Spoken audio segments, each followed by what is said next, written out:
Apakah mungkin profil feature atau foto yang kita pasang di media sosial bisa dijadikan media sihir? Sangat bisa. Dan mulai sekarang jangan pasang foto. Untuk apa? Hari ini foto pakai baju biru, besok baju merah, besok baju hitam. Untuk apa? Untuk dipuji sama orang, ganteng ya, cantik ya, sebatas panjang lidahnya, tapi itu bisa jadi media sihir. Karena foto itu adalah cara yang termudah untuk menggunakan sihir, gitu kan? Rata-rata seperti itu. Maka saran saya jangan, hati-hati, gitu kan?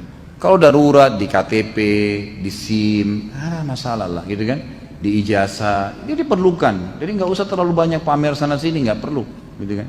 Karena ini berbahaya memang. Apakah ain atau mata panas masuk di kategori sihir? Sebenarnya tidak dikatakan sihir kalau ain, penyakit lain.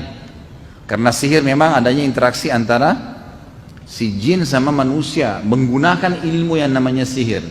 Kalau ain itu lahirnya dari hasud, dari penyakit hati.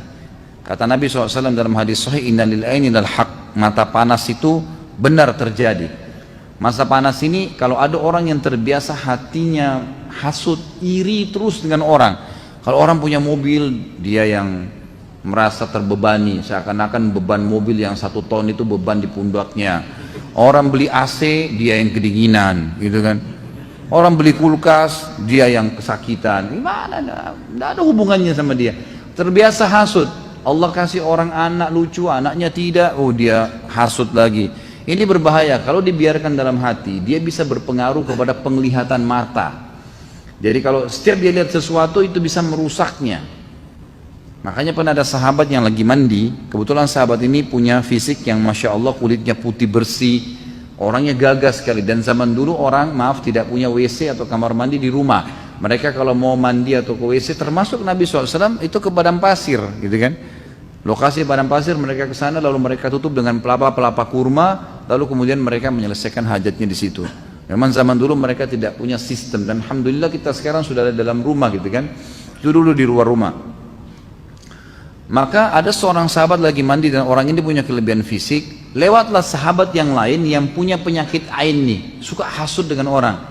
Maka dia waktu lihat, sepintas melihat dari atas pundak ke atas, maka dia lihat orang ini putih sekali. Lalu dia mengatakan, anak gadis pun yang dipingit tidak ada seputih kamu kulitnya. Hasud.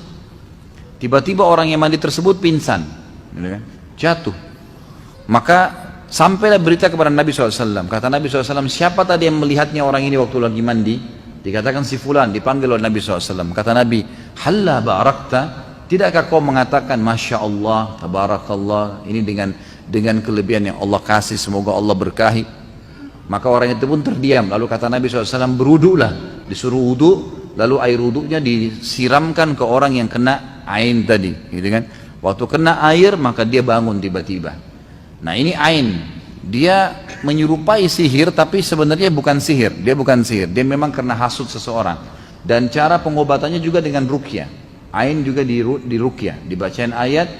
Paling efektif kalau ditahu siapa yang menghasutnya, siapa orang yang tidak nyaman sama dia itu, disuruh wudu, air wudunya dipakai mandi. Sebagaimana tadi Nabi SAW praktikkan kepada sahabat ini, gitu kan. Tapi dia bukan bagian dari sihir yang saya tahu.